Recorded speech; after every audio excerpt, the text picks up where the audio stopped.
Assalamualaikum warahmatullahi wabarakatuh.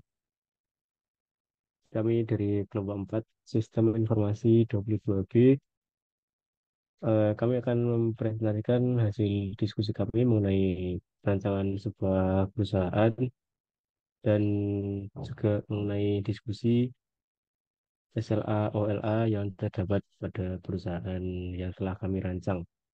Jadi kami di sini merancang sebuah perusahaan konveksi hijab dengan mengusung slogan Make Your Hijab. Oke. Dan ini adalah anggota kelompok kami. Yang pertama di sini ada saya sendiri, lalu Triatmaja dan rekan-rekan saya, Oke, Arya Dimas, Arya Dimas Saputra, NIM 065, dan Balkis Putri Prioni, NIM 052, Cinta Hafriza Putri, NIM 059. Oke, lanjut. Jadi di sini eh, kami akan menjelaskan mengenai latar belakang, ruang lingkup perencanaan, identitas perusahaan, dan SOP, kemudian proses bisnis, dan kebijakan layanan mengenai.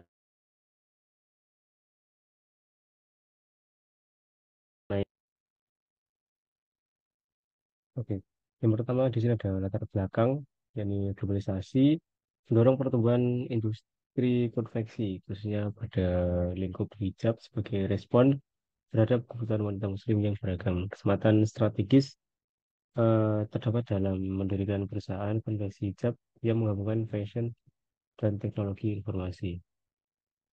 Dan ketiga, fokus pada desain inovatif, pelayanan pelanggan optimal, efisiensi produksi, dan pengelolaan kualitas ketat. Sistem informasi eksekutif efisien dalam mengelola pesanan pelanggan, produksi, kualitas, dan pengelolaan produk. Selanjutnya, struktur organisasi dalam proses bisnis terstruktur mendukung tujuan perusahaan. Dan selanjutnya, perusahaan kami berkomitmen pada kualitas produk hijab dan menjadi model dalam penerapan teknologi informasi yang efisien. Kemudian langkah-langkah strategis yang nantinya diharapkan menjadi atau memperkuat posisi serta berkontribusi pada pertumbuhan dan memberikan nilai tambah bagi konsumen.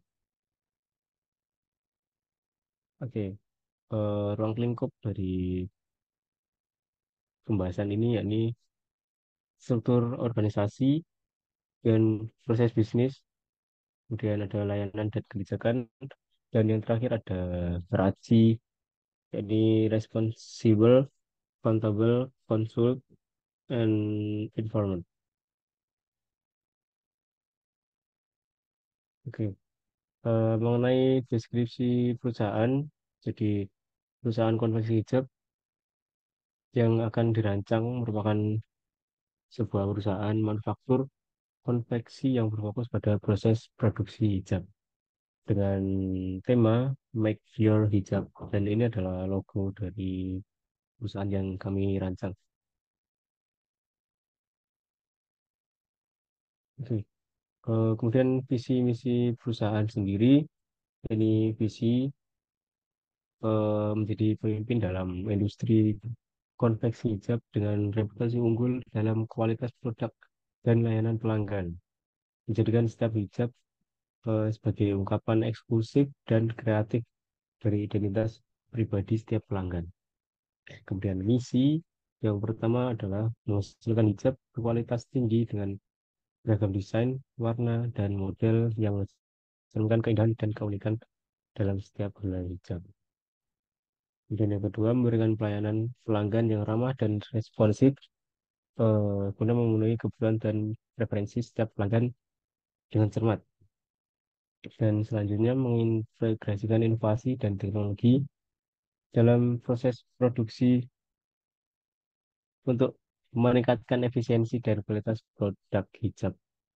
Kemudian yang keempat, mendorong kerja tim yang solid dan penuh semangat di Departemen Produksi guna mencapai target produksi dan menjaga standar kualitas.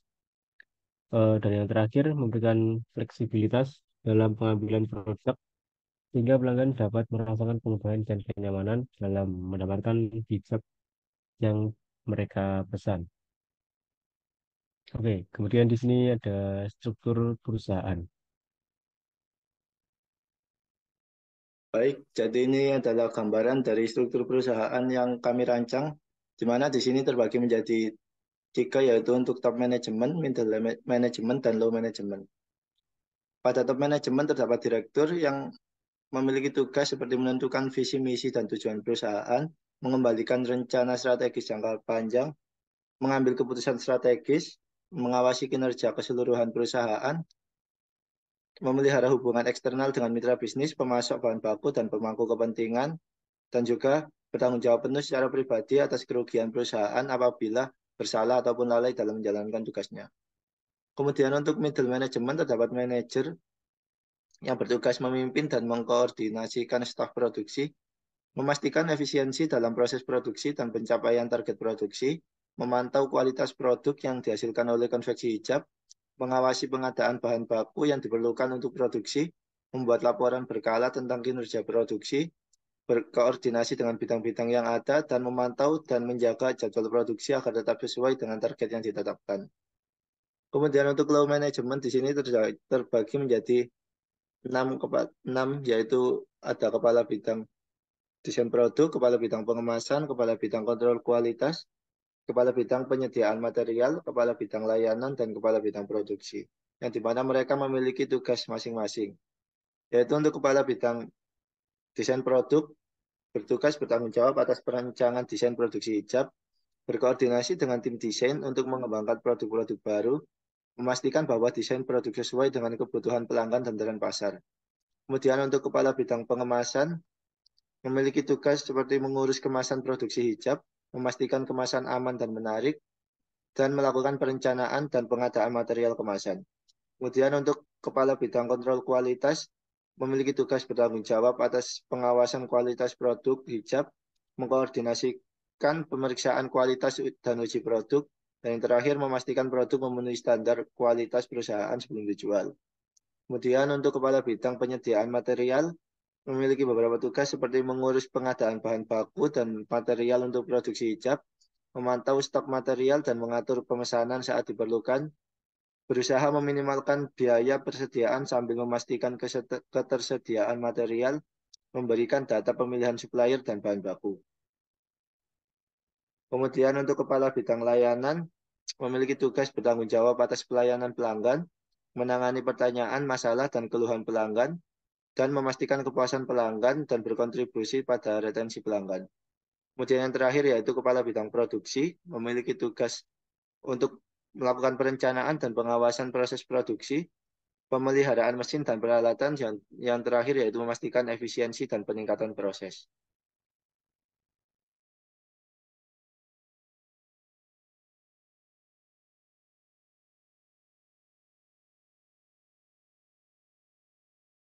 Baik, selanjutnya kita akan membahas mengenai standar operasional prosedur. Next.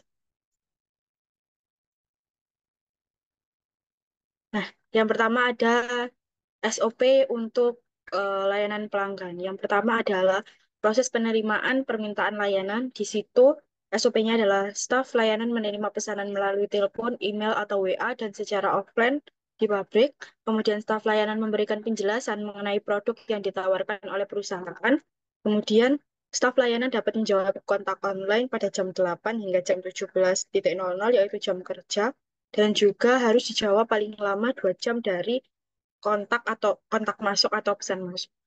Yang kedua adalah pendataan informasi. Apabila pelanggan membuat pesanan, maka staf layanan mencatat informasi permintaan lengkap, termasuk nama pelanggan, nomor kontak, dan rincian lainnya yang dibutuhkan. Kemudian setelah dibuatkan pesanan, staf memberikan nomor pesanan pada pelanggan dan pada pesanannya. Tim LP atau layanan pelanggan melakukan klarifikasi tambahan jika diperlukan untuk memastikan pemahaman yang jelas terkait permintaan pelanggan. Kemudian, informasi tambahan mencangkup detail seperti lokasi, nomor pesanan jika berlaku, dan kendala khusus yang dihadapi pelanggan. Kemudian yang ketiga adalah penyelesaian pertama. Tim layanan pelanggan berusaha menyelesaikan permintaan pelanggan selama kontak pertama jika memungkinkan. Jika penyelesaian memerlukan lebih banyak waktu atau koordinasi dengan departemen lain, tim layanan pelanggan memberikan informasi jelas tentang langkah-langkah selanjutnya kepada pelanggan. Jadi ini apabila pelanggan itu memiliki ketidaksesuaian gitu atau kesalahan. Kemudian keempat adalah koordinasi dengan departemen terkait. Staf layanan mengonsultasikan desain pesanan pelanggan dengan tim desain produk. Waktu konsultasinya itu 1 hingga 2 hari. Staf mengomunikasikan kembali desain ke pelanggan dan memutuskan pesanan resmi 1 hingga 2 hari. Staf memberikan pesanan resmi langsung ke tim produksi. Kemudian staf memberikan informasi terkait estimasi waktu produksi dan pengambilan barang sehari setelah penyerahan pesanan ke tim produksi. Kemudian untuk tindak lanjut, staf menangani keluhan apabila terjadi keluhan pelanggan, staf menangani keluhan awal, dan apabila tidak teratasi maka dikoordinasikan dengan kepala divisi. Staf memberikan tindak lanjut kepada pelanggan mengenai status penanganan permintaan mereka secara berkala. Jika ada keterlambatan atau perubahan dalam penanganan, pelanggan diberitahu dengan jelas dan diberikan estimasi waktu penyelesaian yang baru. Kemudian yang keenam, penutupan permintaan layanan.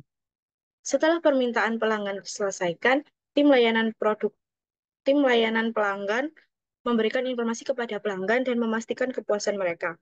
Pelanggan diminta untuk memberikan umpan balik atau feedback mengenai layanan yang diterima dan jika ada saran untuk perbaikan. Kemudian staf mengakhiri komunikasi pesanan pelanggan dan memberikan kesan baik pada pelanggan. Next.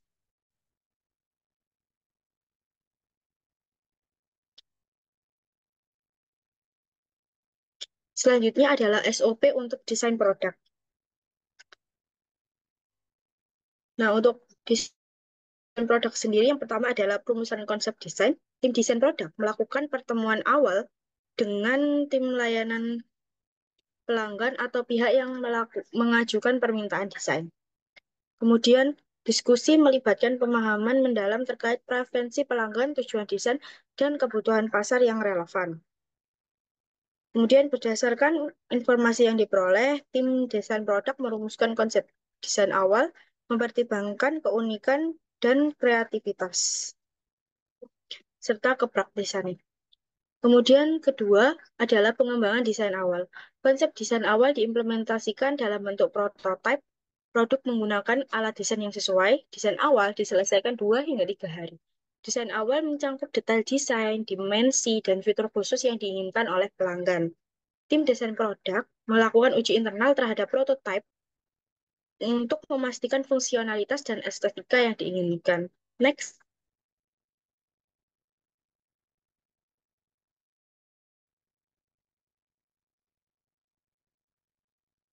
Yang ketiga adalah revisi dan penyesuaian. Desain awal dievaluasi oleh tim DP dan pelanggan jika memungkinkan untuk mendapatkan umpan balik. Berdasarkan umpan balik, tim DP membuat revisi yang diperlukan pada desain. Revisi dilakukan 2 hingga 3 hari. Revisi disampaikan kembali kepada pelanggan untuk persetujuan sebelum melanjutkan ke tahap produksi. Hasil kesepakatan harus 1 hingga paling lama 2 hari. Kemudian persetujuan desain produk.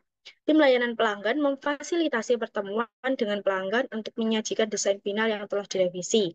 Pelanggan memberikan persetujuan resmi atas desain produk yang dapat berupa persetujuan tertulis atau tanda tangan. Jika ada perubahan yang signifikan setelah persetujuan, tim desain produk berkoordinasi dengan pelanggan untuk mendiskusikan dan mendapatkan persetujuan tambahan. Kemudian yang kelima adalah dokumentasi desain final. Tim DP mendokumentasikan desain final secara rinci, mencakup spesifikasi teknis, material yang digunakan, dan proses produksi yang direncanakan. Dokumentasi disimpan dalam sistem terpusat dan dijadikan acuan selama proses produksi. Kemudian next lagi.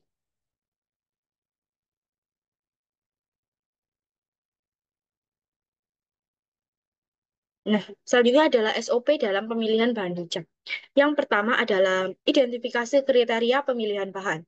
Tim penyedia material menetapkan kriteria pemilihan bahan berdasarkan standar kualitas, keamanan, dan kecocokan dengan desain produk, dan membuatkan secara tertulis kriteria dari bahan hijab. Kemudian, kriteria mencakup faktor seperti keawetan warna, kenyamanan pengguna, dan kesesuaian dengan nilai-nilai perusahaan. Tim PM atau pemilihan bahan hijab itu tadi PM itu penyedia material, menerima spesifikasi bahan dan list supplier. Yang kedua adalah pencarian dan evaluasi bahan. Tim penyedia material potensial yang sesuai dengan kriteria yang ditetapkan. Tim PM menyerahkan bahan kepada tim kontrol kualitas. Bahan yang ditemukan dievaluasi berdasarkan kualitas, ketahanan, dan kompatibilitas dengan desain yang diinginkan. Proses evaluasi bahan 1 hingga 2 hari. Kemudian yang ketiga adalah pemantauan kualitas bahan. Setelah pemilihan pemasok, tim PM memantau secara rutin kualitas bahan yang diterima. Uji kualitas dilakukan secara berkala tiap pembelian bahan untuk memastikan konsistensi dan kepatuhan terhadap standar oleh kontrol kualitas. Jika ada perbedaan atau penurunan kualitas, tindakan korektif segera diambil dan komunikasi dengan pemasok dilakukan. Next.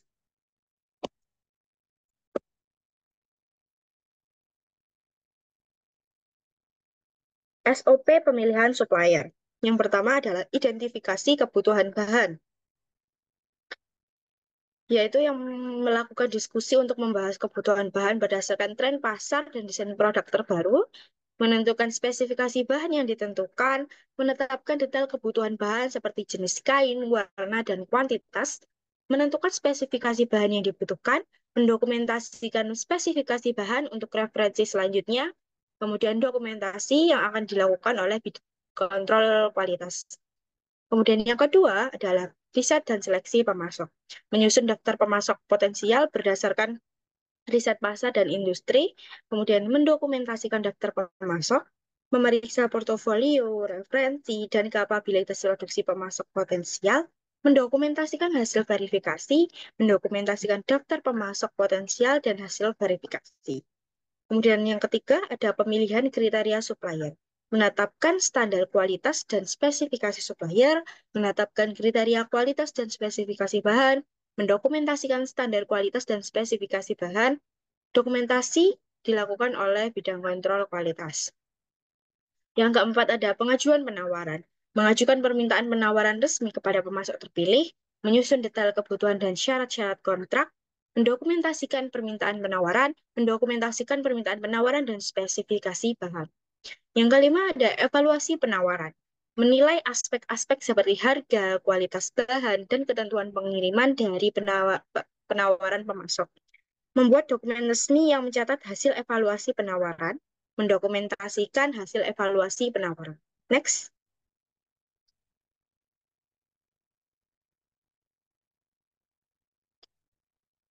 Pemilihan supplier. Nah, dari sini memilih supplier berdasarkan hasil evaluasi kriteria kualitas, harga, dan ketersediaan, membuat dokumen resmi yang mencatat pemasok yang dipilih, mendokumentasikan pemasok terpilih. Yang ketujuh ada negosiasi kontrak. Bernegosiasi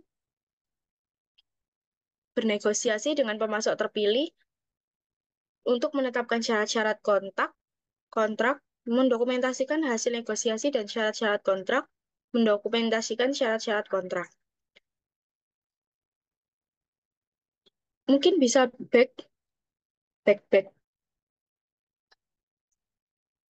Nah, untuk yang ke-8 adalah pembuatan kontrak, menyusun kontrak resmi berdasarkan hasil negosiasi dan kesepakatan, memeriksa kepatuhan terhadap kontrak, mendokumentasikan kontrak resmi, melakukan verifikasi untuk memastikan bahwa semua pihak mematuhi ketentuan kontrak, merekam laporan kinerja pemasok, mendokumentasikan kontrak resmi untuk referensi dan keperluan audit.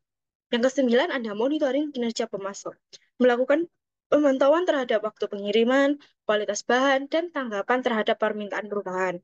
Kemudian merekam laporan kinerja. Yang terakhir ada pelaporan dan evaluasi.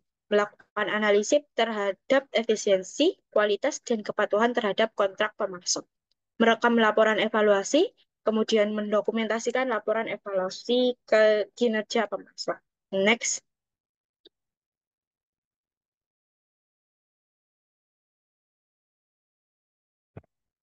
Baik, untuk selanjutnya terdapat SOP untuk produksi hijab.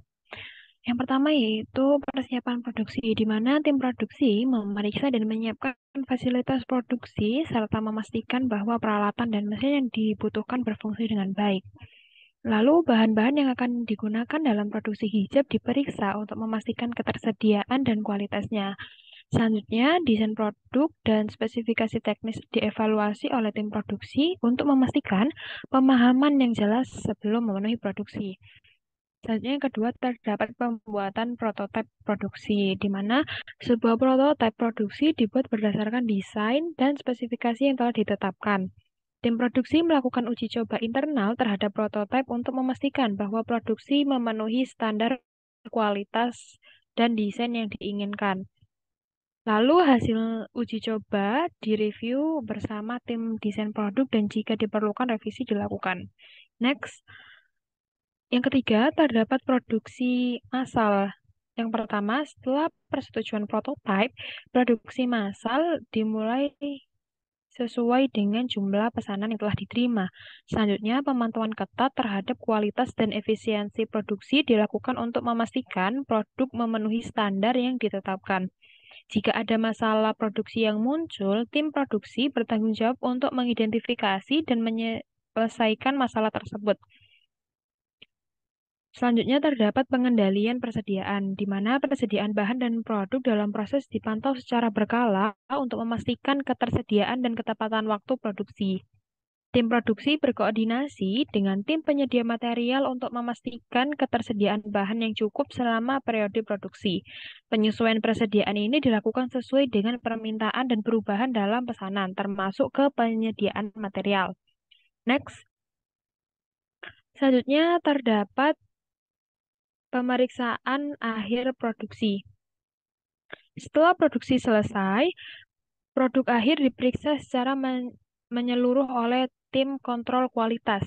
Pemeriksaan ini mencakup aspek-aspek seperti kekuatan jahitan, ketahanan warna, dan kebersihan produk. Produk yang tidak memenuhi standar kualitas ditindaklanjuti sesuai dengan prosedur perbaikan dan penolakan. Yang terakhir terdapat dokumentasi produksi, yaitu seluruh proses produksi didokumentasikan secara rinci, termasuk jumlah produksi, jumlah waktu yang dibutuhkan, dan setiap perubahan atau perbaikan yang dilakukan. Dokumentasi produksi disimpan dalam sistem terpusat untuk referensi masa depan dan audit kualitas. Next.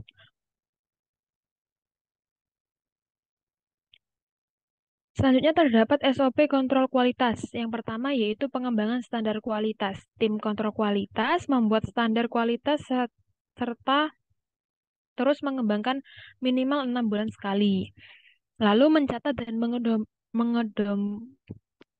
mendokumentasikan standar kualitas untuk dijadikan pedoman. Selanjutnya, penyesuaian spesifikasi kualitas. Tim kontrol kualitas mengomunikasikan standar kualitas perusahaan dengan permintaan pelanggan. Waktu dieksekusinya adalah 1-3 hari. Selanjutnya, uji kualitas bahan. Jika melibatkan produk dengan komponen atau bahan tertentu, uji kualitas bahan dilakukan untuk memverifikasi kepatuhan terhadap standar yang ditetapkan. Sampel bahan yang diuji secara acak atau menyeluruh sesuai dengan kebijakan yang ditentukan. Hasil ini dicatat dan diverifikasi dengan spesifikasi bahan yang ditetapkan. Yang keempat, terdapat penerimaan produk dalam proses produksi, di mana tim KK menerima pemberitahuan tentang produk yang akan melewati bahan produksi. Selanjutnya, sebelum dimulai inspeksi, tim KK memastikan bahwa produk dalam kondisi yang layak dan siap untuk dievaluasi. Setiap produk diberi nomor identifikasi unik untuk pelacakan. Next. Yang kelima, terdapat pemeriksaan awal, di mana pemeriksaan awal ini dilakukan untuk memastikan bahwa produk memenuhi spesifikasi desain dan standar kualitas yang ditetapkan. Jika ada kekurangan atau ketidaksesuaian yang terdeteksi, tim KK memberikan umpan balik kepada tim produksi untuk koreksi. Produk yang lulus pemeriksaan awal diberi tanda untuk melanjutkan ke langkah selanjutnya. Yang keenam, terdapat uji fungsionalitas dan kekuatan, di mana produk diuji untuk memastikan fungsionalitas sesuai dengan spesifikasi teknis. Uji kekuatan dilakukan untuk memeriksa integritas fisik produk, termasuk kekuatan jahitan dan bahan. Hasil uji ini dicatat dan dibandingkan dengan bahan toleransi yang telah ditetapkan. Yang ketujuh, terdapat pemeriksaan selama produksi, di mana staf kontrol kualitas harus melakukan kontrol kualitas rutin setiap langkah-langkah produksi. Selanjutnya terdapat pemeriksaan akhir produksi, di mana pemeriksaan akhir ini dilakukan pada produk yang telah selesai produksi sebelum dikirim ke pelanggan.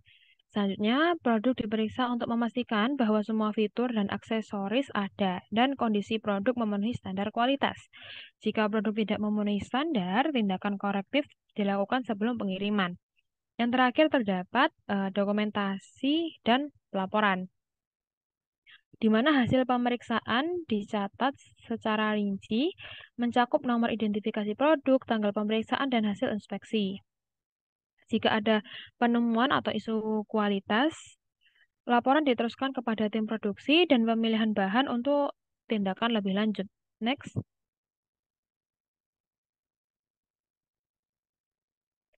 Selanjutnya terdapat SOP untuk pengemasan produk. Yang pertama terdapat penerimaan instruksi pengemasan.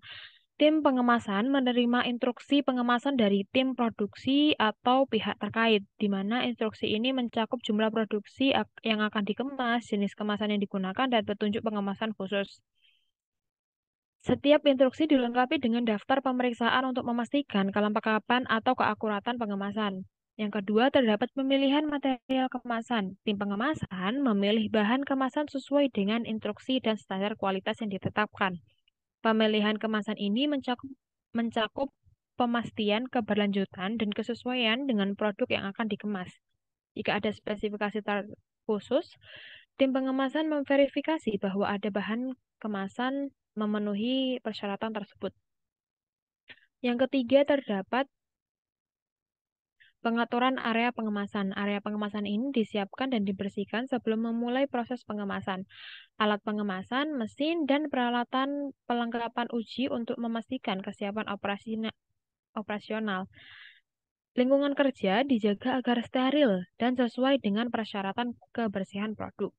Yang keempat, terdapat pengemasan. Produk ditempatkan dengan hati-hati ke dalam kemasan sesuai dengan instruksi pengemasan. Mesin pengemasan otomatis atau manual digunakan sesuai dengan jenis produk dan spesifikasi keamanan. Setiap kemasan diperiksa secara visual untuk memastikan integritas sebelum penyegelan. Next.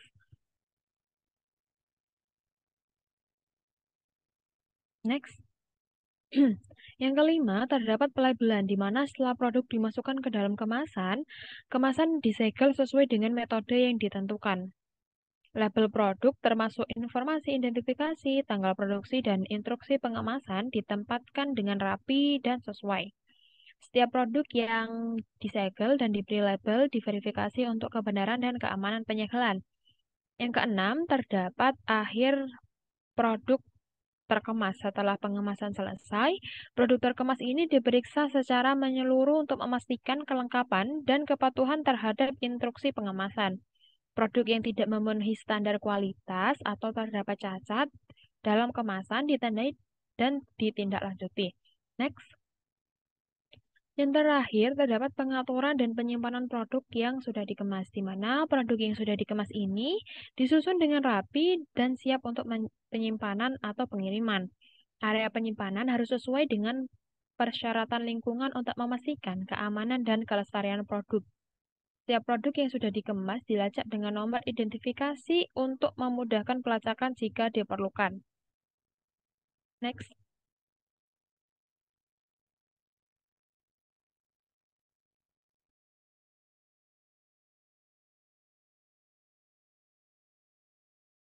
Baik, selanjutnya terdapat bisnis proses. Next.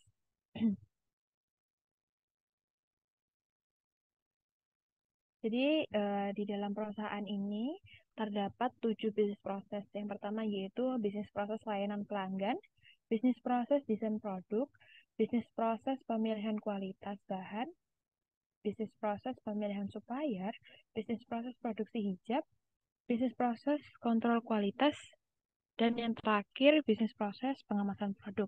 Next. Yang pertama yaitu bisnis proses layanan pelanggan.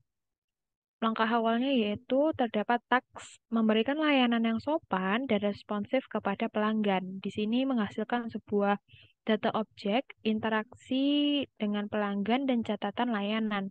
Dan juga terdapat sequence flow di mana interaksi dengan pelanggan sebagai input untuk catatan layanan. Yaitu langkah yang kedua terdapat mencatat desain pesanan pelanggan, di mana memiliki tugas mencatat dengan teliti semua detail desain pesanan pelanggan. Lalu juga terdapat data objek, detail pesanan pelanggan. Dan terdapat sequence flow, detail pesanan sebagai input untuk proses pencatatan. Next.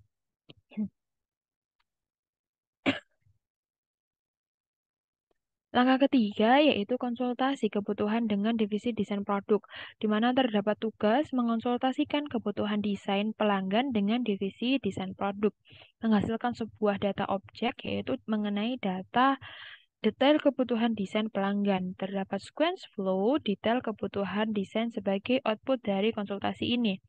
Angka keempat terdapat perencanaan produksi dengan divisi produksi.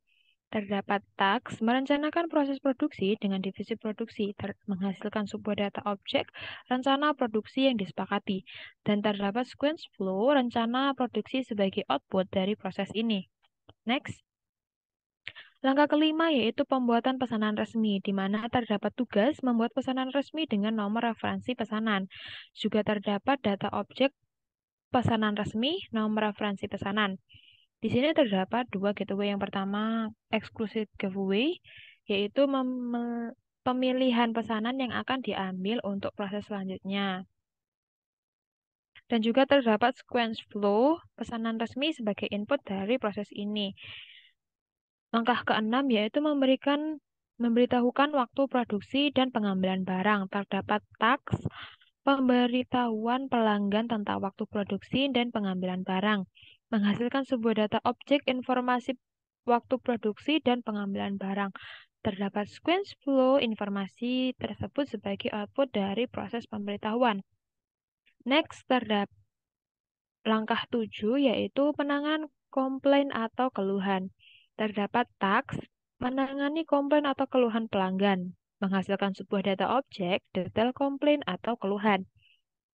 Terdapat sequence flow, detail komplain atau keluhan sebagai input untuk penanganan. Langkah ke-8 memberikan solusi cepat. Terdapat taks memberikan solusi cepat terhadap komplain atau keluhan, menghasilkan sebuah data objek solusi yang diberikan, dan sequence flow solusi yang diberikan sebagai output dari proses solusi cepat.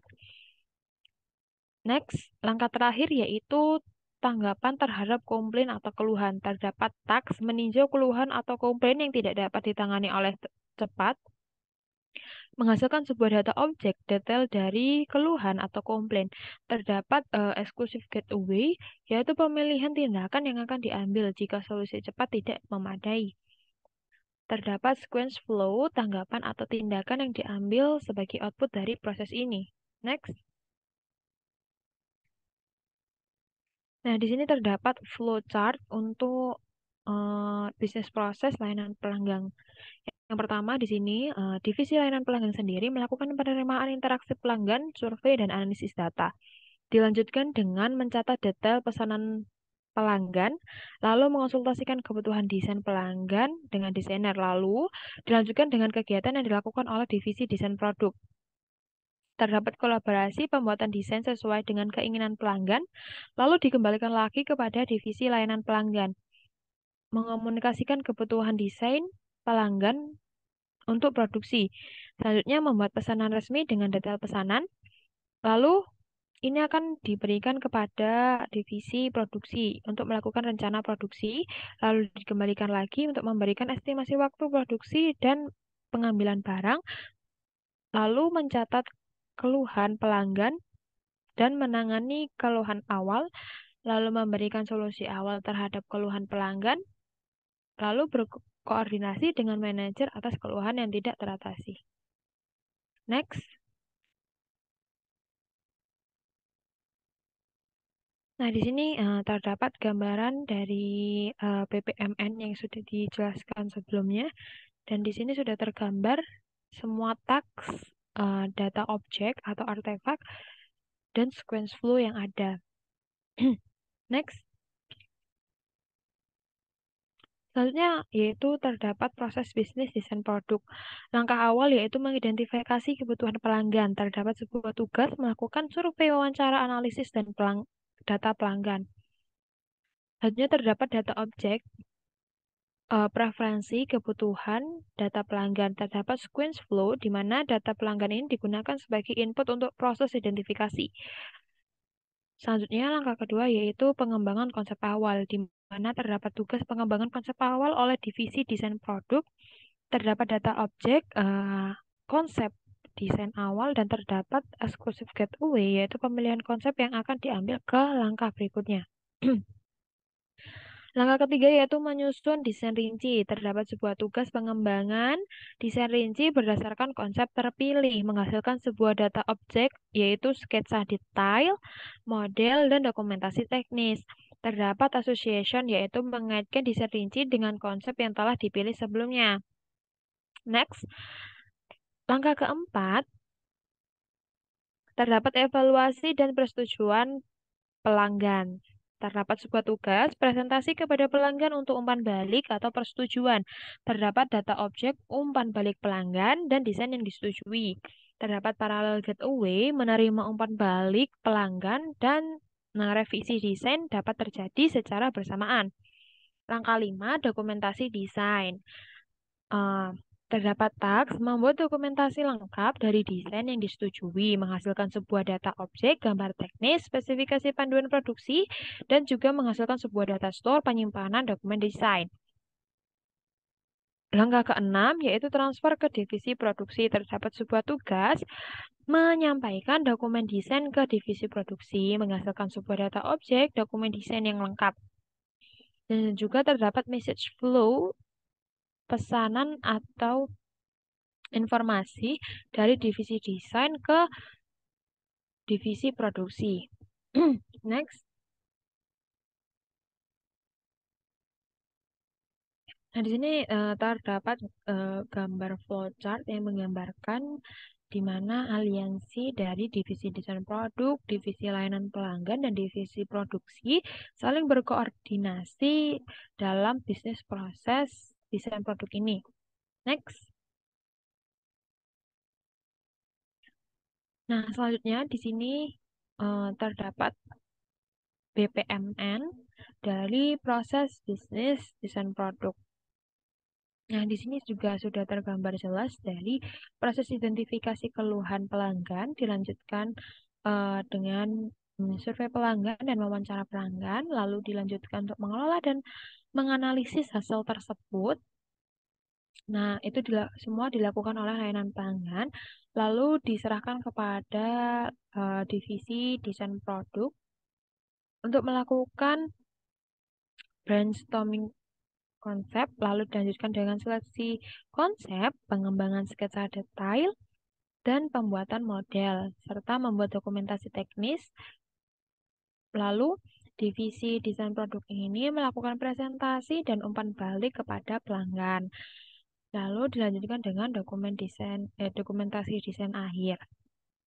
Setelah melakukan dokumentasi desain akhir ini diberikan kepada divisi desain produk untuk menggunakan dokumen ini sebagai panduan untuk melakukan proses produksi dan melakukan pemantauan secara menyeluruh bahwa proses produksi ini sesuai dengan desain yang telah dibuat. Next.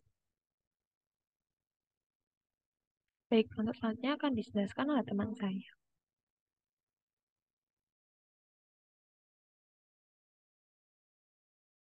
Oke, terima kasih. Selanjutnya di sini ada proses bisnis pemilihan kualitas bahan.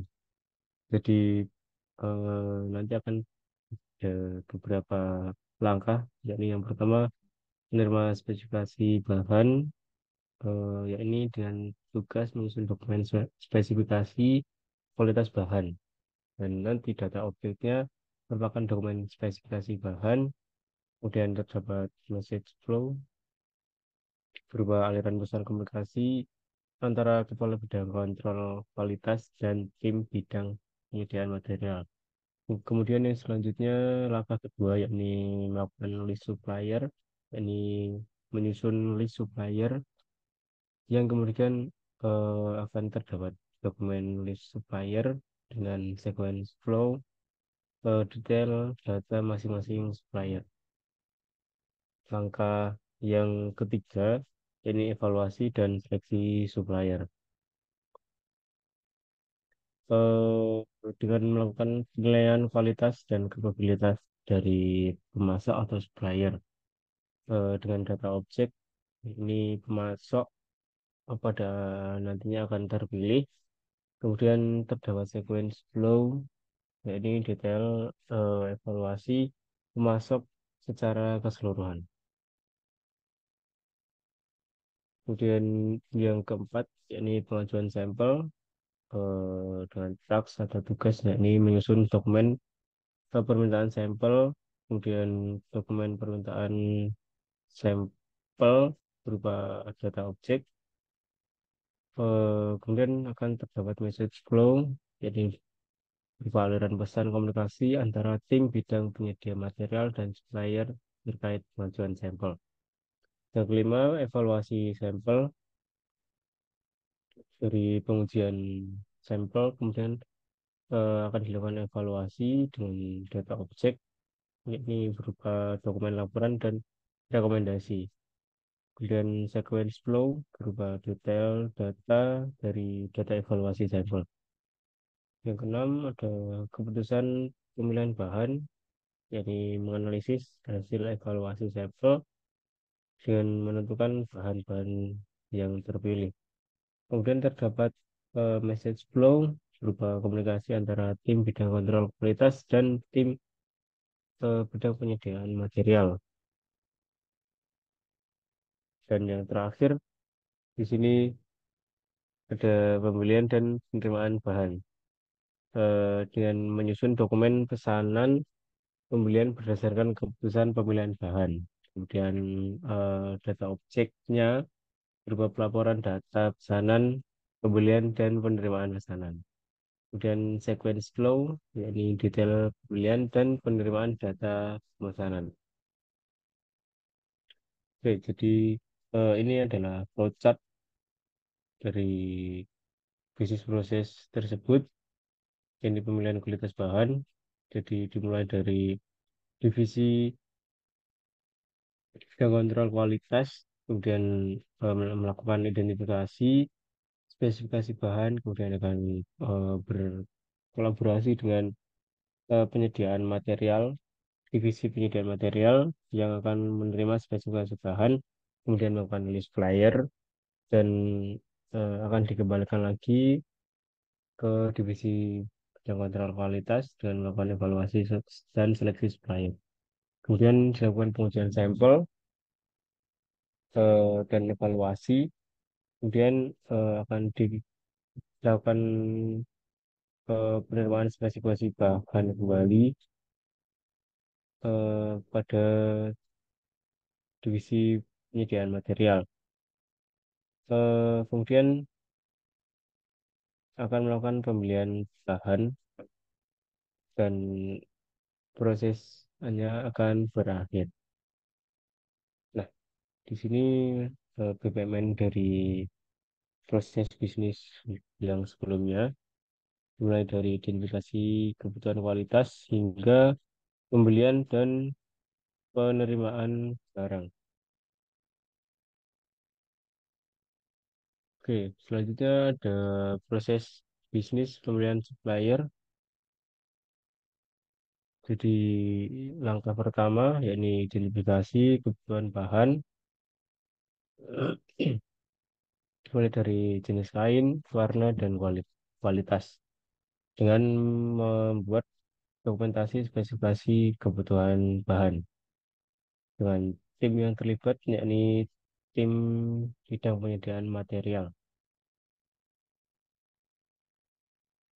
Selanjutnya ada riset dan seleksi supplier dari daftar data supplier yang sudah terdapat atau sudah dimiliki supplier yang berpotensi. Kemudian akan dilakukan verifikasi daftar supplier atau pemasok dan tim yang terlibat yakni penyedia material.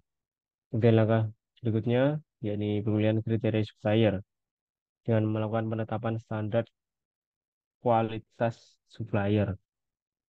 Eh, Kemudian akan dilakukan dokumentasi standar kualitas dan spesifikasi. Dan langkah yang keempat yakni pengajuan penawaran. Ini penawaran kontrak kerjasama kepada supplier-supplier tersebut dengan data objek yakni spesifikasi teknis dan syarat kontrak. Kemudian langkah kelima, evaluasi penawaran dengan menilai segala aspek yang ada pada kontrak seperti harga dan beberapa ketentuan lainnya. Dengan melakukan dokumentasi dan hasil dokumentasi hasil evaluasi. Dan yang keenam yakni pemilihan supplier. Pemilihan supplier berdasarkan evaluasi-evaluasi yang sudah dilakukan. Kemudian dokumentasi pemilihan supplier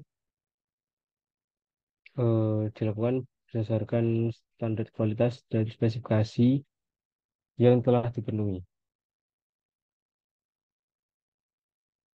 Kemudian negosiasi kontrak oleh kedua belah pihak berupa pengajuan negosiasi kepada pemasok terpilih dengan data objek, spesifikasi, negosiasi, dan syarat kontrak. Langkah 8 yakni pembuatan kontrak. Pembuatan kontrak dilakukan secara resmi berdasarkan negosiasi dan kesepakatan yang telah dilakukan. Kemudian pembuatan kontrak dilakukan dokumentasi oleh kedua belah pihak dengan persetujuan yang telah disepakati. Kemudian langkah 9 yakni monitoring kinerja supplier dengan cara pemantauan berkala terhadap waktu pengiriman, kualitas bahan, dan tanggapan. Dengan melakukan pelaporan dan evaluasi. Dan langkah yang terakhir, ini pelaporan evaluasi kinerja supplier. Jadi selama pengiriman barang dan kinerja supplier akan dilakukan evaluasi supplier. Dan ini merupakan flowchart penilaian supplier, yakni bidang atau divisi yang terlibat adalah penyediaan material dan kontrol kualitas. Mulai dari identifikasi kebutuhan, riset seleksi pemasok, yang kemudian dilakukan pemilihan kriteria supplier, dengan bidang yang terlibat yakni kontrol kualitas, hingga pada akhirnya sampai pada pelaporan dan evaluasi. Nah, sini merupakan bisnis proses, mulai dari identifikasi kebutuhan hingga pelaporan dan evaluasi. Sini juga eh, tidak lupa untuk dicantumkan data-data kebutuhan dan data supplier yang telah dimiliki. Oke, selanjutnya bisnis proses dari produksi hijab. Baik, jadi kali ini proses bisnis dari produksi hijab. Langkah pertama yaitu pengadaan bahan baku dengan tugas yaitu mengidentifikasi bahan baku, verifikasi pengiriman bahan baku, dengan data objek yaitu data pemasok dan laporan bahan baku, dan divisi yang terlibat pada langkah ini yaitu tim bidang penyediaan material. Kemudian langkah yang kedua yaitu pengujian kualitas awal yang memiliki tugas untuk pengujian kualitas, identifikasi bahan baku yang tidak memenuhi standar. Data objeknya yaitu laporan kualitas awal dan divisi yang terlibat yaitu tim bidang kualitas.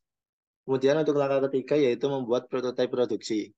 Dengan yang memiliki tugas yaitu membuat prototipe dan evaluasi desain prototipe. dengan data objek yaitu laporan hasil prototipe dan divisi yang terlibat yaitu tim bidang produksi. Next.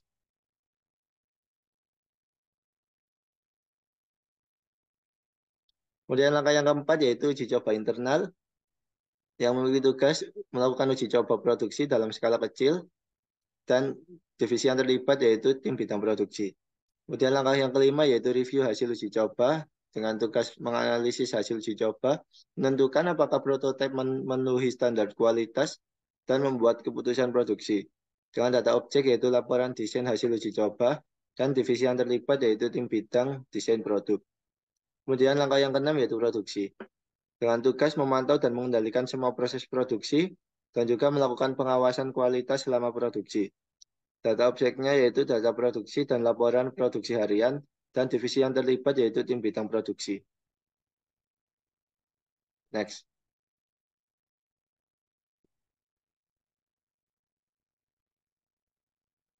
Kemudian langkah yang ketujuh yaitu pemeriksaan akhir produk. Tugasnya yaitu melakukan pemeriksaan visual dan fungsional terakhir dan membuat laporan produk yang tidak sesuai standar. Data objeknya yaitu laporan hasil akhir dan divisi yang terlibat yaitu tim bidang kualitas. Kemudian untuk langkah yang ke-8 yaitu pengendalian persediaan. Di mana tugasnya yaitu memantau stok persediaan secara teratur. Divisi yang terlibat yaitu tim bidang penyediaan material. Kemudian langkah yang ke-9 yaitu dokumentasi produk dengan tugas membuat spesifikasi produk secara rinci dan menyimpan dokumentasi untuk referensi dan kepatuhan. Dengan data objek yaitu laporan dokumentasi dan divisi yang terlibat yaitu tim bidang produksi. Next.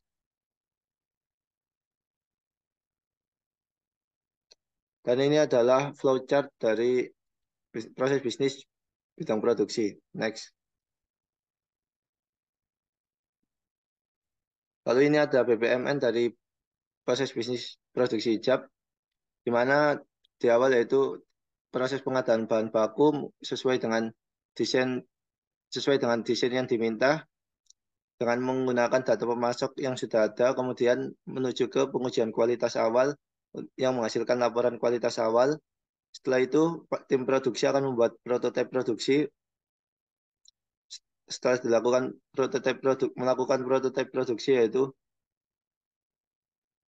terdapat gateway untuk melakukan penyesuaian desain. Apabila desain tidak sesuai, setelah membuat prototipe produksi yaitu melakukan uji coba internal. Setelah melakukan uji coba internal yaitu mereview hasil uji coba. Setelah mereview hasil uji coba, apabila desain tidak sesuai maka akan dilakukan pembuatan prototipe ulang. Namun apabila desain sesuai maka langsung akan ke produksi. Setelah melakukan produksi yang dimana terdapat subproses pengukuran bahan, pemotongan bahan dan jahit bahan. Setelah dilakukannya produksi maka akan dilakukan pemeriksaan akhir produk. Lalu akan dicek apabila hasil keseluruhannya tidak aman, maka akan dilakukan produksi ulang dengan memastikan pengendalian persediaan apakah bahan baku cukup. Namun apabila produk aman, maka akan dilakukan dokumentasi produk. Setelah dilakukan dokumentasi, akan diberitahukan bahwa produk siap dikemas. Next.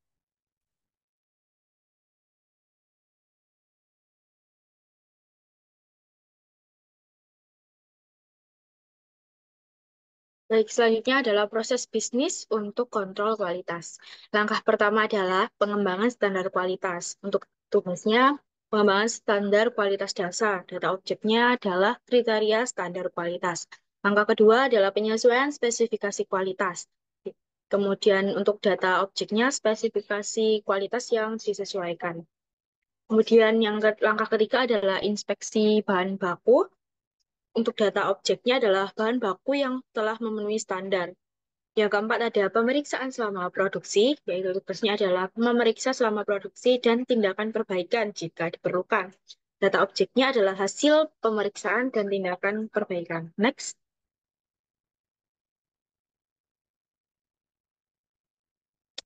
Kemudian langkah kelima adalah inspeksi akhir, yaitu inspeksi akhir dan pemisahan produk gagal. Produk yang lolos untuk data objeknya adalah ada produk yang lolos inspeksi dan produk yang gagal. Kemudian untuk langkah keenam adalah pelaporan dan dokumentasi. Untuk teksnya, pelaporan dan dokumentasi hasil inspeksi. Kemudian data objeknya adalah laporan hasil inspeksi dan dokumentasi itu. Kemudian untuk langkah ketujuh adalah kelanjutan produk yang lolos inspeksi. Untuk tugasnya adalah memastikan kelanjutan produk yang lolos inspeksi dan untuk data objeknya adalah produk-produk yang lolos inspeksi. Next. Berikut merupakan flowchart dari proses bisnis kontrol kualitas. Jadi dimulai dari divisi kontrol kualitas itu membuat standar kualitas, kemudian disampaikan kepada layanan. Di situ layanan akan memberikan spesifikasi kualitas dari pelanggan, kemudian kontrol kualitas akan menyesuaikan kualitas dari standar kualitas dan kualitas yang diinginkan pelanggan itu tadi. Kemudian dari itu tadi akan memilih hmm, bahan baku yang cocok untuk kualitas yang diinginkan. Kemudian akan dilakukan inspeksi bahan baku, apakah sesuai dengan kualitas atau tidak. Jika tidak sesuai, maka dilakukan pilihan bahan baku ulang. Kemudian jika sudah sesuai, maka lanjut ke langkah selanjutnya, yaitu pemeriksaan selama produksi. Kemudian setelah pemeriksaan itu dikenai ke proses produksi. Kemudian dari produksi, kemudian dari produksi itu akan dihasilkan produk akhir. Nah, setelah produk akhir itu nanti akan diberikan ke kontrol kualitas untuk diinspeksi akhir. Apakah sesuai dengan kualitas atau tidak? Jika sesuai, maka bisa lanjut, dan jika tidak, maka dilakukan perbaikan produk oleh divisi produksi. Kemudian pelaporan dan dokumentasi, serta produk lolos kontrol kualitas. Next. Ini ada terlibat empat empat divisi, ada divisi pengadaan material, kontrol kualitas, produksi, dan divisi layanan pelanggan. Jadi untuk yang pertama dimulai di divisi kontrol kualitas, yaitu membuat standar kualitas, kemudian didapatkan message dari layanan pelanggan, yaitu kualitas dari pelanggan, kemudian dilanjutkan untuk menyesuaikan kualitas, kemudian pemilihan bahan baku oleh divisi pengadaan material, di situ ada data pilihan dan juga list pilihan bahan baku dan keterangannya yang akan ditunjukkan untuk kontrol kualitas di inspeksi bahan baku. Di situ dapat data objek laporan inspeksi bahan baku. Kemudian ada gateway, jika kualitas tidak sesuai maka diulangi lagi pemilihan bahan baku, dan jika sesuai maka lanjut ke pemeriksaan selama produksi. Kemudian di situ ada proses produksi yang akan memanfaatkan data objek laporan inspeksi bahan baku dan data objek laporan pemeriksaan. Kemudian dari proses produksi dihasilkan produk akhir, kemudian inspeksi akhir, dan setelah itu ada gateway lagi, XOR, yaitu jika sudah sesuai kualitas maka bisa dilanjutkan ke pelaporan dan dokumentasi, sementara jika tidak sesuai kualitas maka dilakukan perbaikan produk. Jadi akan didapatkan dari data produk yang akan diperbaiki. Kemudian akan didapatkan juga laporan perbaikan produk cacat. Kemudian selanjutnya ketika sudah sesuai kualitas, maka produk lolos kontrak. Dan produk-produk yang lolos akan dimasukkan ke dalam database produk yang lolos kontrol kualitas. Dan next. Lo yang ngasih sih. Oke, lanjut. Selanjutnya terdapat bisnis proses pengemasan produk. Langkah pertamanya yaitu menerima instruksi dari bagian layanan atau desain produk, di mana terdapat taks penerimaan instruksi dari bagian layanan atau desain produk, menghasilkan sebuah data objek, instruksi pengemasan produk, dan terdapat sequence flow instruksi dari bagian layanan atau desain produk digunakan sebagai input untuk proses pengemasan. Langkah kedua yaitu memberikan panduan dan memastikan kemasan sesuai dengan kualitas, keamanan, dan aspek estetika. Terdapat sebuah teks yaitu memastikan kualitas, keamanan, dan aspek estetika kemasan. Terdapat sebuah data objek kemasan yang memenuhi standar kualitas, keamanan, dan aspek estetika. Terdapat sequence flow proses memastikan kemasan sesuai dengan standar menjadi output untuk langkah selanjutnya. Next. Langkah yang ketiga yaitu berkoordinasi dengan bagian desain produk. Terdapat sebuah tugas koordinasi dengan bagian desain produk untuk merancang kemasan, menghasilkan sebuah data objek, rancangan kemasan berdasarkan panduan. Terdapat message flow, informasi atau panduan dari bagian desain produk ke divisi kepengemasan. Langkah yang keempat yaitu berkoordinasi dengan bagian pengadaan material, menghasilkan sebuah data objek ketersediaan bahan untuk pengemasan. Terdapat message flow, informasi atau permintaan bahan dari divisi pengemasan ke bagian pengadaan material. Langkah yang kelima, terdapat membuat kemasan sesuai dengan pedoman yang telah ditentukan. Terdapat sebuah taks pembuatan kemasan sesuai pedoman, menghasilkan sebuah data objek kemasan yang sesuai dengan pedoman. Terdapat sequence flow proses pembuatan kemasan mengikuti pedoman yang telah ditetapkan sebelumnya. Langkah yang keenam yaitu pengujian kualitas, menghasilkan sebuah data objek hasil pengujian kualitas kemasan. Hasil dari pengujian kualitas ini menjadi penentu untuk evaluasi lebih lanjut. Next. Langkah yang ketujuh yaitu evaluasi kemasan dan lakukan perbaikan jika perlu. Terdapat sebuah data objek kemasan yang telah dievaluasi dan diperbaiki, di mana proses evaluasi ini menjadi langkah terakhir dalam proses pengemasan sebelum revisi atau perbaikan dilakukan.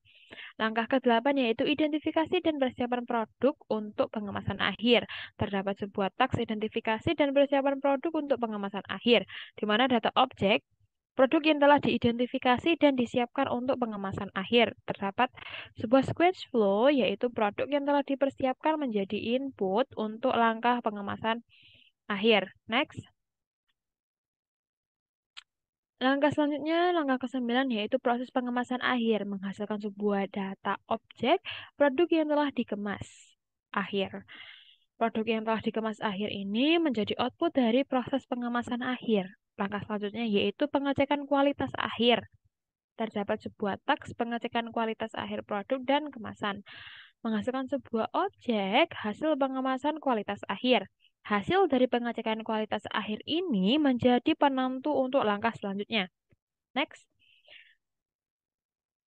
Langkah yang terakhir yaitu penyimpanan dan persiapan pengiriman, menghasilkan sebuah data objek, produk yang tersimpan dan siap dikirim.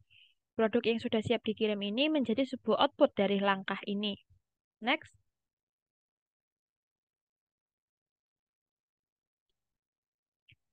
Nah, di sini terdapat flowchart yang menggambarkan dari proses pengemasan ini. Di sini terdapat 3 divisi yang terlibat, yaitu divisi pengemasan, divisi desain produk, dan pengadaan material. Next. Nah, di sini terdapat notasi BPMN-nya.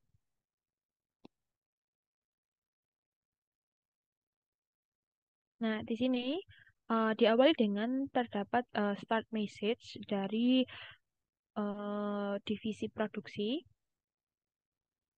memberikan start message kepada pengemasan produk untuk di sini terdapat teks memvalidasi instruksi pengemasan, lalu memastikan kualitas kemasan dan aspek estetika kemasan. Dilanjutkan dengan berkoordinasi dengan divisi desain produk, apakah bagaimana rancangan yang akan dibuat. Lalu dilanjutkan dengan berkoordinasi juga dengan penyediaan material mengenai bagian material yang akan dibuat. Nah, selanjutnya jika barang tersedia, maka akan dilanjutkan dalam proses pembuatan kemasan sesuai pedoman. Jika barang tidak tersedia, akan dilakukan koordinasi ulang dengan bagian desain produk. Nah, jika barang tersedia, pembuatan kemasan sesuai pedoman dilanjutkan dengan pengujian kualitas kemasan. Lalu dilanjutkan dengan evaluasi kualitas kemasan. Jika kemasan perlu dievaluasi, maka dilakukan perbaikan kualitas kemasan. Jika kemasan tidak perlu dilakukan evaluasi, maka dilanjutkan dengan proses identifikasi dan mempersiapkan produk untuk pengemasan akhir. Lalu dilanjutkan dengan proses pengemasan akhir yang menghasilkan sebuah artefak produk yang telah dikemas akhir.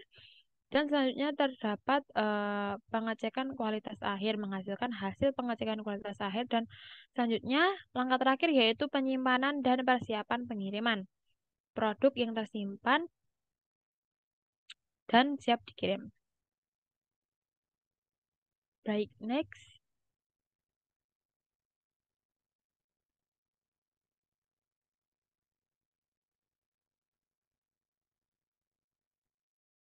Oke, selanjutnya di sini ada kebijakan layanan, yakni berupa SLA dan OLA. Oke, di bidang pertama, di sini ada kepala bidang layanan dengan SLA seperti berikut, yakni menerima pengaduan, kemudian ada layanan pelanggan, kemudian berikutnya ada proses penanganan keluhan, yang keempat ada konsultasi produk, kemudian yang terakhir ada informasi pemesanan.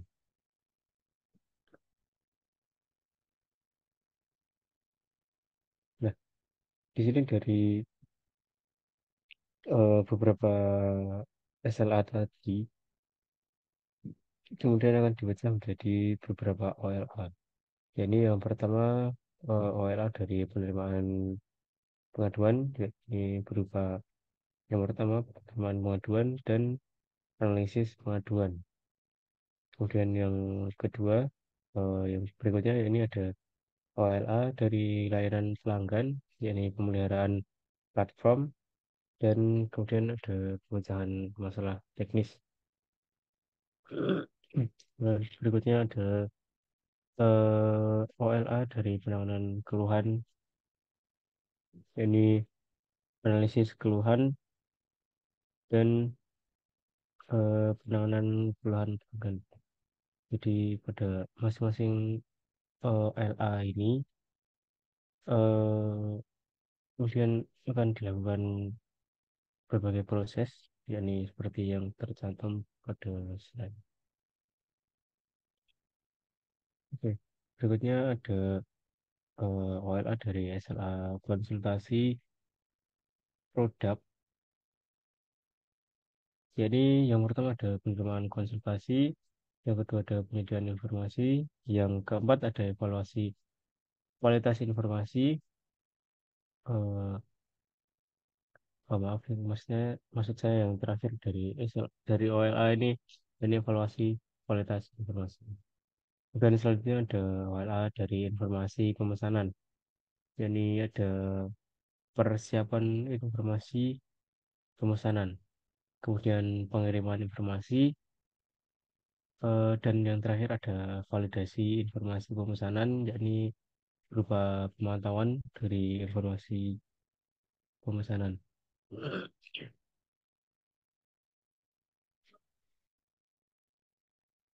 Kemudian yang kedua, yakni ada kepala bidang desain produk. Di pada SLA ini terdapat 8 SLA, yakni penerimaan spesifikasi desain dan penjadwalan produksi desain. Dan yang ketiga ada proses desain, yang keempat ada validasi desain, yang kelima ada revisi, yang keenam ada pengiriman, dan ketujuh ada pembuatan dokumentasi, serta yang terakhir ada evaluasi kinerja. Oke, dari SLA tersebut, ini ada beberapa OLA diantaranya, ini penerimaan desain spesifikasi memiliki OLA, ini penerimaan permintaan, kemudian validasi, dan yang terakhir ada kolaborasi dengan tim desain. Kemudian yang kedua, OLA dari penjadwalan produksi, ini berupa evaluasi kapasitas produksi dan pengaturan jadwal produksi. Berikutnya OLA dari proses desain, yakni yang pertama ada pengumpulan informasi, yang kedua ada penciptaan desain awal, yang ketiga ada pengujian internal, yang keempat ada revisi berdasarkan ulasan, jadi mungkin feedback yang diberikan kepada tim desain. Kemudian yang terakhir ada kolaborasi dengan tim produksi. Jadi eh, setelah dilakukan revisi, kemudian akan dilanjutkan dengan kolaborasi dengan tim produksi. Kemudian OLA dari SLA validasi desain, yakni ada uji kelayakan desain, kemudian ada evaluasi teknis, dan kolaborasi dengan tim produksi sampai satu. Selanjutnya ada OLA dari revisi desain. Ini melakukan analisis permintaan revisi, kemudian melakukan implementasi pada perubahan. Kemudian yang terakhir ada kolaborasi dengan tim layanan pelanggan. Jadi dari revisi ini kemudian akan diketahui seperti apa kehendak dari pelanggan atau customer dari produksi kita sendiri. Kemudian ada OLA pengiriman desain, yakni melakukan persiapan untuk pengiriman. Kemudian ada pengaturan pengiriman, dan yang terakhir ada kolaborasi dengan tim layanan pelanggan. Berikutnya ada OLA pembuatan dokumentasi. Ini melakukan dokumentasi desain, kemudian pencatatan detail dari desain yang telah dibuat, kemudian penyimpanan dokumentasi. Berikutnya ada OLA dari evaluasi kinerja, yakni melakukan identifikasi kriteria evaluasi, kemudian melakukan pemantauan, dan yang terakhir pelaporan hasil evaluasi. Berikutnya di sini ada kepala bidang penyediaan material.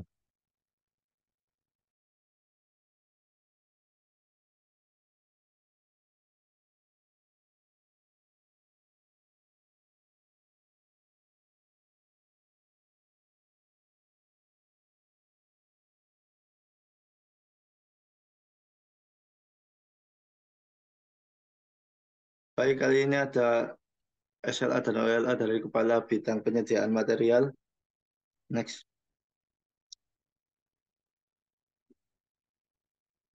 Yang pertama yaitu untuk SLA dari Kepala Bidang Penyediaan Material. Yang pertama yaitu pemesanan material. Yang kedua persediaan optimal. Yang ketiga kualitas material. Yang keempat pemenuhan pesanan urgent. Yang kelima negosiasi kontrak supplier. Dan yang keenam yaitu pengelolaan stok. Next.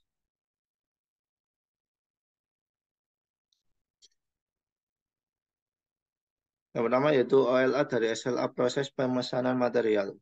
Terdapat beberapa subproses, yaitu yang pertama penerimaan pesanan, yang kedua verifikasi ketersediaan, yang ketiga pengajuan pembelian, yang keempat persetujuan pembelian, yang kelima proses pembelian, yang keenam penerimaan material, dan yang ketujuh yaitu pemberitahuan penerimaan. Next. Kemudian yang kedua yaitu OLA dari SLA proses persediaan optimal. Terdapat beberapa subproses, yaitu yang pertama evaluasi persediaan, yang kedua perencanaan persediaan, yang ketiga pemesanan persediaan, yang keempat penerimaan persediaan, yang kelima penyimpanan dan monitoring, yang keenam penyesuaian persediaan, dan yang ketujuh yaitu pelaporan kinerja stok. Next.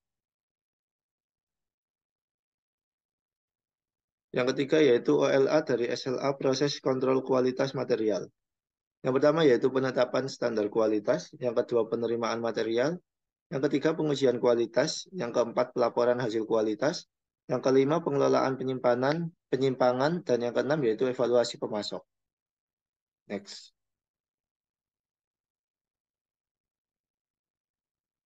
Yang keempat yaitu OLA dari SLA proses pemenuhan pesanan urgent. Yang pertama yaitu penerimaan pesanan urgent, yang kedua pengecekan ketersediaan, yang ketiga yaitu prioritas prioritasi proses pembelian. Yang keempat, pengelolaan pemesanan urgent. Yang kelima, penerimaan material urgent. Dan yang keenam, yaitu notifikasi produksi. Next.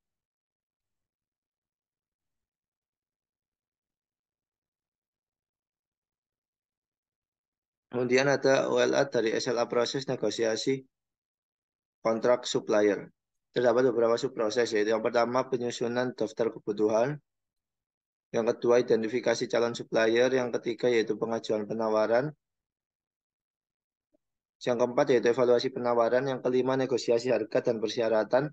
Yang keenam, yaitu penandatanganan kontrak. Dan yang ketujuh, yaitu pemantauan dan evaluasi kinerja supplier.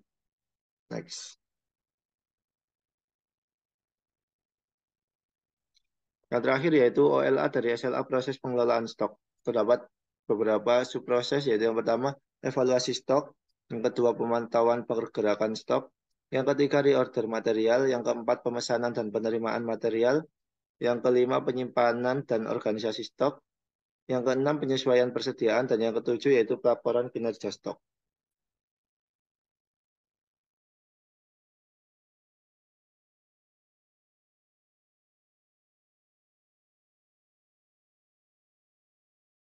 Baik, selanjutnya terdapat SLA untuk kepala bidang produksi.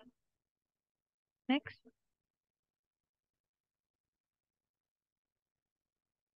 Nah, di sini terdapat 8 SLA, yaitu pertama, penerimaan desain hijab, kedua, penjadwalan proses produksi, ketiga, proses produksi, keempat, validasi kesesuaian produk, kelima, produksi ulang barang yang cacat, keenam, penyerahan produksi, ketujuh, pelaporan, kedelapan, evaluasi kinerja. Next. Nah, di sini terdapat OLA dari SLA yang pertama, yaitu proses penerimaan desain hijab. Terdapat 3 subproses, yaitu yang pertama penerimaan desain hijab, evaluasi kelayakan desain, dan validasi persetujuan desain. Selanjutnya terdapat OLA dari proses penjadwalan proses produksi. Terdapat 3 subproses juga. Yang pertama yaitu perencanaan kapasitas, penyusunan jadwal produksi, dan koordinasi produksi. Next. Selanjutnya, terdapat OLA dari SLA proses produksi. Yang pertama, persiapan produksi, kedua, pelaksanaan produksi, ketiga, pengawasan produksi. Selanjutnya ada OLA dari proses validasi kesesuaian produksi yang terdapat 2 subproses, yaitu pengujian kualitas dan dokumentasi validasi. Dan selanjutnya terdapat OLA dari SLA proses evaluasi kerja yang memiliki 1 subproses, yaitu evaluasi kerja. Next. Selanjutnya terdapat OLA dari SLA proses produksi ulang atau barang cacat. Terdapat 2 subproses, yaitu identifikasi kekurangan dan inisialisasi produk. Yang kedua, selanjutnya terdapat OLA dari SLA proses bidang penyerahan produk. Terdapat 2 subproses juga, yaitu persiapan pengiriman dan pengiriman produk. Yang terakhir yaitu OLA dari SLA proses pelaporan. Terdapat 1 subproses, yaitu pengumpulan data. Next.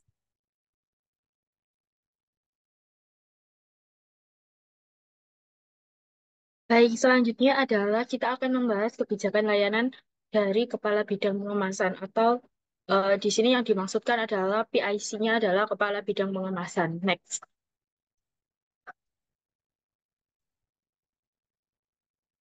Nah, jadi untuk SLA-nya sendiri itu terdapat ada 5. Pengelolaan material kemasan, yang kedua jadwal pengemasan, yang ketiga kualitas kemasan, yang keempat proses pengemasan produk, yang kelima adalah sortir dan penanganan produk cacat. Kemudian next.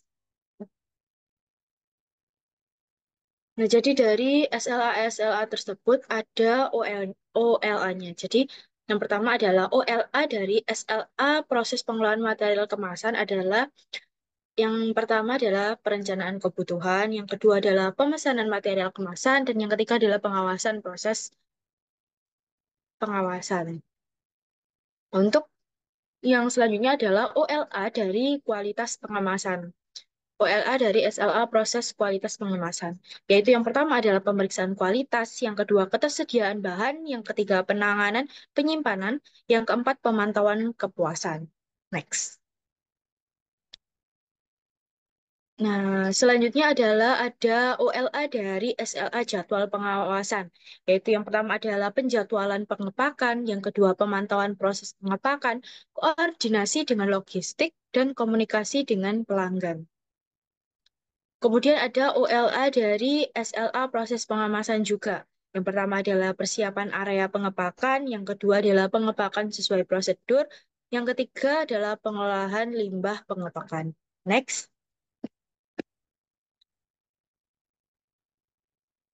Nah, dan yang terakhir adalah ada OLA dari SLA sortir dan penanganan produk cacat. Yang pertama adalah identifikasi produk cacat, yang kedua adalah OLA penilaian tingkat kerusakan, yang ketiga adalah perbaikan produk cacat, dan yang keempat adalah penghapusan dan pelaporan. Next.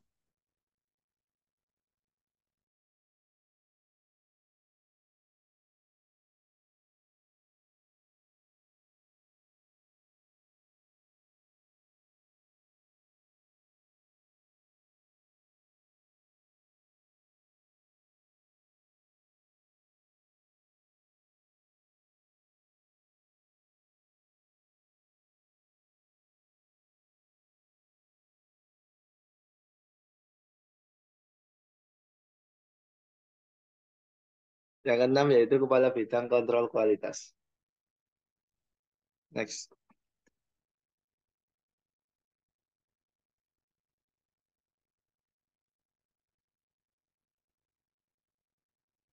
Pada Kepala Bidang Kontrol Kualitas terdapat 5 SLA, yaitu yang pertama pemeriksaan produk, yang kedua evaluasi proses produksi, yang ketiga pengendalian mutu bahan, yang keempat pelaporan kualitas, dan yang kelima yaitu pemantauan kinerja. Next.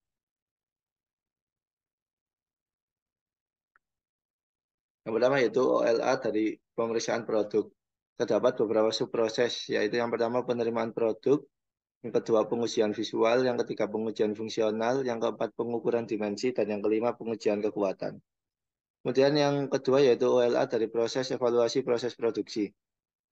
Terdapat 5 subproses, yaitu yang pertama analisis kinerja proses, yang kedua identifikasi perbaikan proses, yang ketiga implementasi perbaikan proses, yang keempat evaluasi keberhasilan proses, dan yang kelima yaitu pelaporan evaluasi bulanan.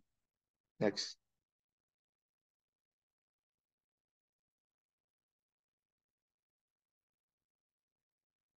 Kemudian ada OLA dari proses pengendalian mutu bahan. Terdapat beberapa subproses. Yang pertama yaitu penerimaan bahan, yang kedua pengujian kualitas bahan, yang ketiga evaluasi pemasok, yang keempat penyimpanan dan penanganan, dan yang kelima yaitu pelaporan kualitas bahan. Yang keempat yaitu OLA dari proses pelaporan kualitas. Terdapat beberapa subproses. Yang pertama yaitu pengumpulan data kualitas, yang kedua analisis data kualitas, yang ketiga penyusunan laporan kualitas, yang keempat diseminasi informasi kualitas, dan yang kelima yaitu evaluasi efektivitas pelaporan.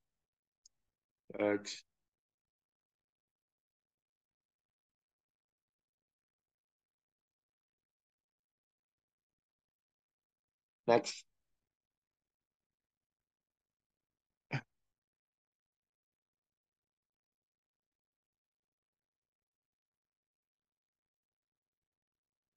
Bisa di next.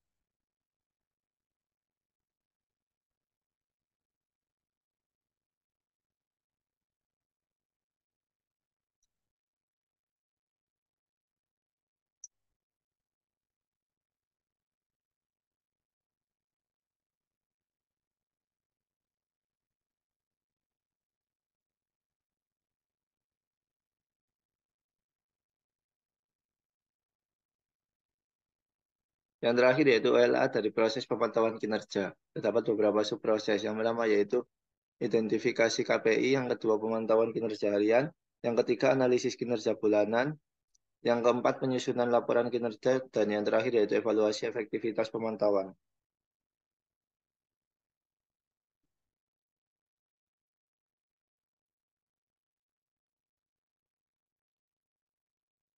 Nah, baik, selanjutnya terdapat RACI di untuk perusahaan ini.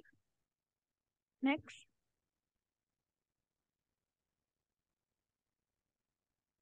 Nah, yang pertama di sini terdapat RACI untuk divisi layanan pelanggan. Di sini terdapat beberapa kegiatan yang ada. Yang pertama yaitu menerima pengaduan. Di sini terdapat beberapa aktor atau PIC. Di sini terdapat manajer layanan pelanggan yang memiliki accountability, lalu analisis layanan pelanggan yang memiliki responsibility, lalu spesialis keluhan. Terdapat RACI untuk divisi layanan pelanggan. Di sini terdapat 5 kegiatan. Yang pertama yaitu menerima pengaduan, di mana manajer layanan pelanggan bertanggung jawab penuh atas penerimaan pengaduan, lalu analis layanan pelanggan bertanggung jawab penuh dalam menangani pengaduan. Selanjutnya terdapat spesialis keluhan yang menjadi dikonsultasikan untuk memberikan informasi tambahan tentang keluhan. Lalu terdapat kepala produk dikonsultasikan untuk pemahaman produk terkait keluhan. Kepala pemesanan diberi informasi terkait pemesanan. Kegiatan kedua yaitu layanan pelanggan. Manajer layanan pelanggan atau bisa disingkat MLP bertanggung jawab penuh dalam memberikan layanan kepada pelanggan. Lalu terdapat analis layanan pelanggan atau ALP bertanggung jawab atas penanganan kasus layanan pelanggan. Terdapat spesialis keluhan atau SK diberi informasi terkait penanganan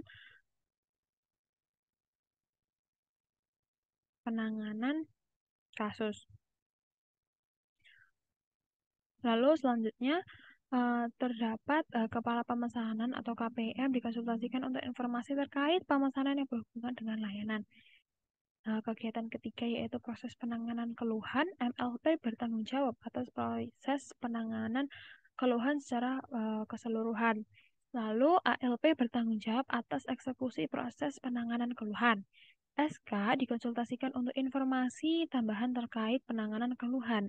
KP dikonsultasikan untuk memahami aspek produksi yang relevan dengan keluhan. Lalu KPM diberi informasi terkait pesanan yang mungkin menjadi keluhan.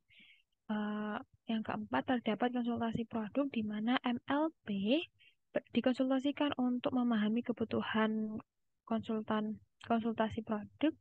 ALP diberi informasi terkait konsultasi produk. SK bertanggung jawab penuh dalam memberikan konsultasi berkaitan keluhan. KP bertanggung jawab penuh dengan memberikan konsultasi produk. KPM dikonsultasikan untuk memahami hubungan antara konsultasi produk dan pemesanan. Yang terakhir yaitu terdapat informasi pemesanan, di mana MLP dikonsultasikan untuk memberi informasi pemesanan. ALP diberi informasi terkait pemesanan yang relevan.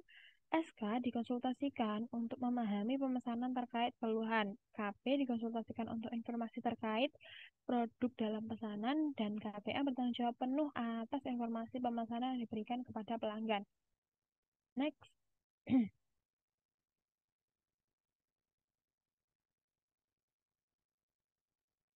Nah, selanjutnya terdapat RACI untuk divisi kontrol kualitas. Di sini terdapat 5 kegiatan. Yang pertama yaitu pemeriksaan produk dipimpin oleh Kepala Kontrol Kualitas atau KK bertanggung jawab penuh atas pemeriksaan produksi. Selanjutnya terdapat analisis kualitas utama atau AKU bertanggung jawab penuh dengan penjaminan kualitas produk. Lalu analis kualitas pendukung atau AKP dikonsultasikan untuk memberikan masukan tambahan jika diperlukan. Supervisor produksi atau SP diberi informasi tentang hasil pemeriksaan. Lalu manajer produksi atau MP dikonsultasikan untuk memahami dampak pada produksi. Kegiatan kedua yaitu evaluasi proses produksi, di mana kakak dikonsultasikan untuk memahami proses evaluasi. Selanjutnya, AKU bertanggung jawab penuh dalam mengevaluasi proses produksi. AKB dikonsultasikan untuk memberikan masukan tambahan jika diperlukan. SP bertanggung jawab penuh dengan proses evaluasi. MP diberi informasi tentang evaluasi produksi. Kegiatan yang ketiga yaitu pengendalian mutu bahan, di mana kakak dikonsultasikan untuk memahami kebutuhan pengendalian mutu bahan. AKU bertanggung jawab penuh dalam pengendalian mutu bahan. AKB dikonsultasikan untuk memberikan masukan tambahan jika diperlukan. SP diberi informasi tentang pengendalian mutu bahan dan MP bertanggung jawab penuh dengan keluhan produksi. Selanjutnya, pelaporan kualitas. Kakak diberi informasi tentang laporan kualitas. AKU bertanggung jawab penuh dalam pembuatan laporan. AKP dikonsultasikan untuk memberikan masukan tambahan jika diperlukan. SP dikonsultasikan untuk memberi laporan kualitas. MP bertanggung jawab penuh dalam tindak lanjut laporan kualitas. Yang terakhir yaitu pemantauan kinerja, di mana kakak dikonsultasikan untuk memahami proses pemantauan kinerja. AKU dikonsultasikan untuk masukan terkait pemantauan kinerja. AKP bertanggung jawab penuh dalam pemantauan kinerja. Lalu SP diberi informasi tentang hasil pemantauan kinerja. Dan yang terakhir MP bertanggung jawab penuh dalam tindak lanjut pemantauan kinerja. Next.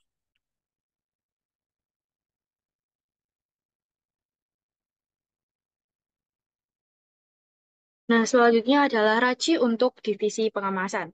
Jadi di sini dari kegiatannya ada pengelolaan material kemasan, di mana manajer pengemasan produk memiliki peran accountable, kemudian spesialis material kemasan, consultant, kemudian juga kepala kualitas juga memiliki peran consultant, kemudian operator pengemasan juga memiliki peran consultant, dan supervisor produksi memiliki peran inform, kemudian manajemen produksi memiliki peran konsultan.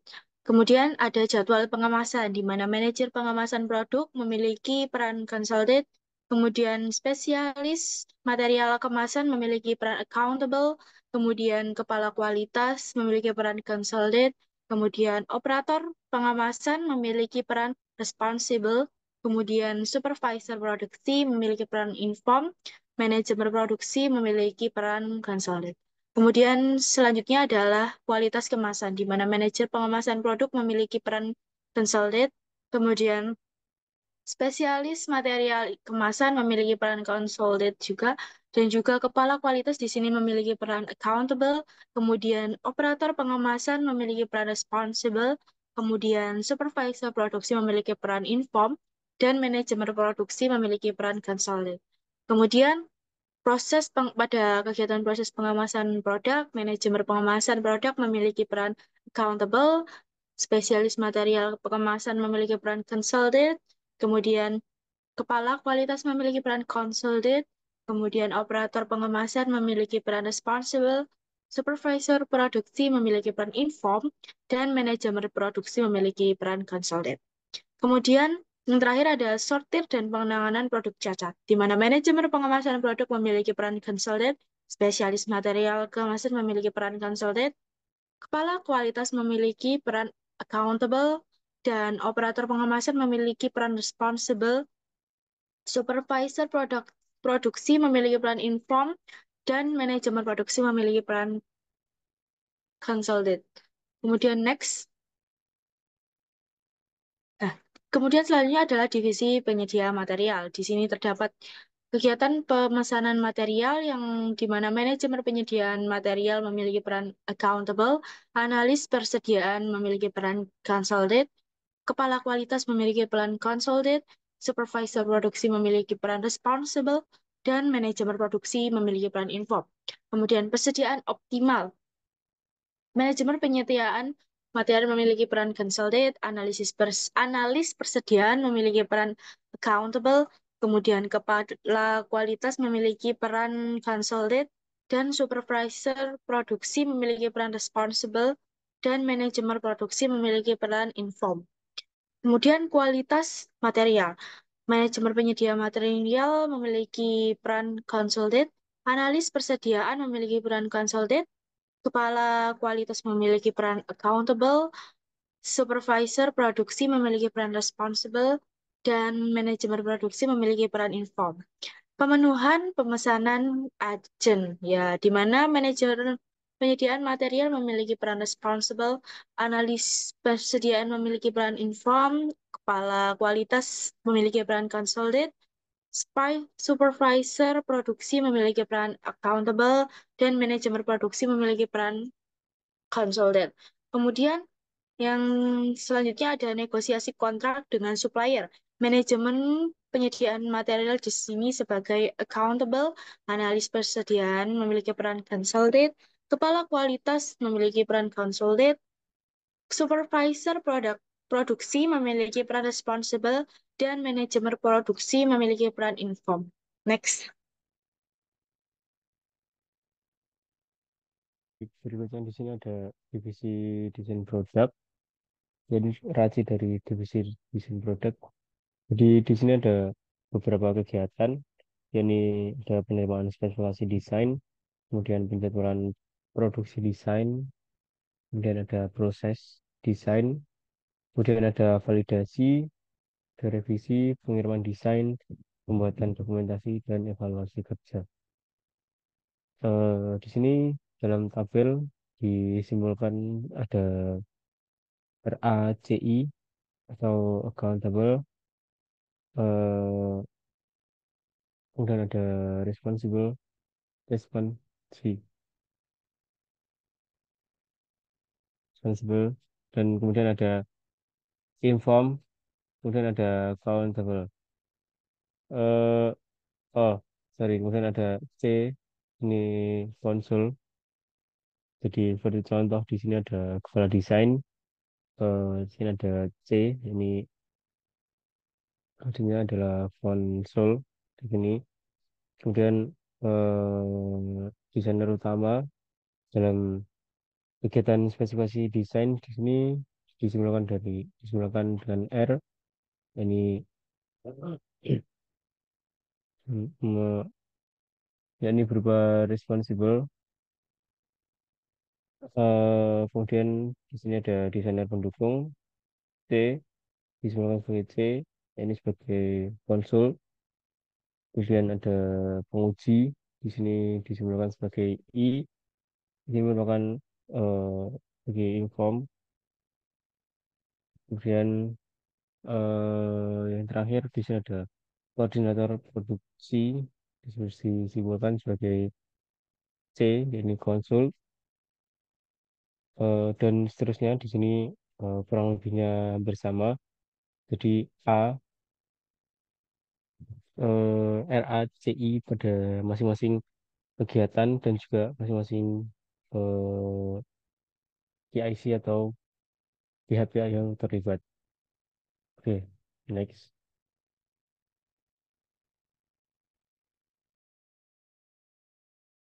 Ya, jadi untuk divisi produksi terdapat beberapa kegiatan. Yang pertama yaitu kegiatan penerimaan desain hijab. Mana manajer produksi bertanggung jawab atas penerimaan desain hijab untuk produksi. Kemudian ada supervisor produksi, yaitu diberi informasi terkait desain yang akan diproduksi. Yang ketiga yaitu koordinator produksi, dikonsultasikan untuk memahami kebutuhan produksi dan desain yang diterima. Dan untuk kepala desain,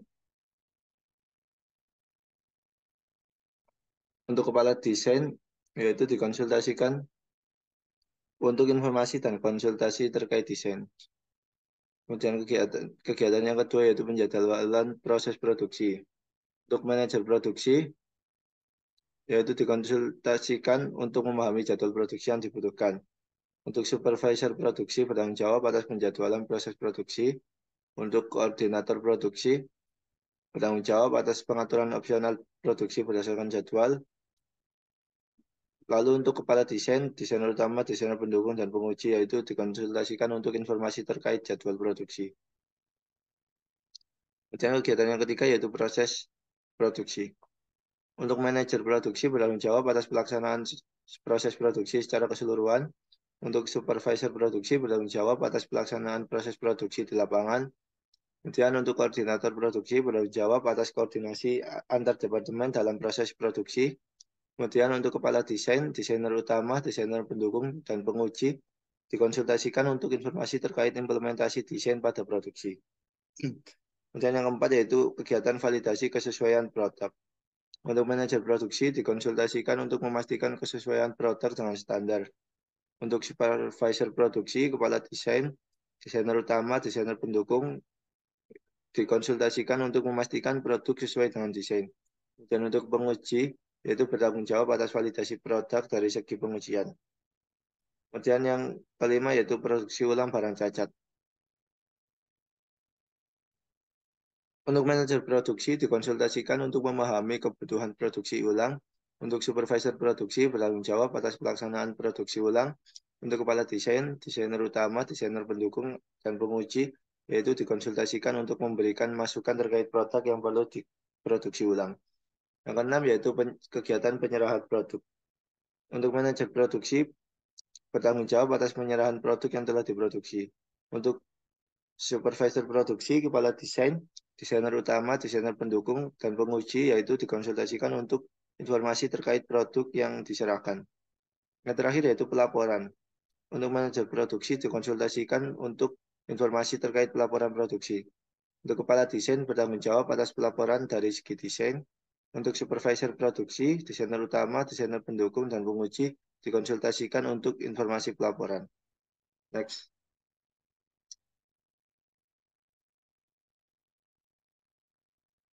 Kesimpulan.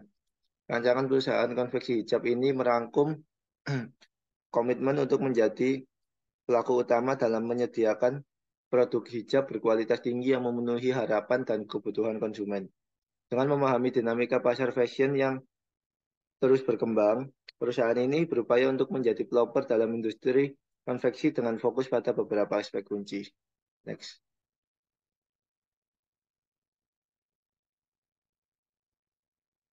Baik, terima kasih banyak. Itu tadi yang dapat kami sampaikan. Kurang lebihnya kami mohon maaf. Sekian dari kami. Wassalamualaikum warahmatullahi wabarakatuh.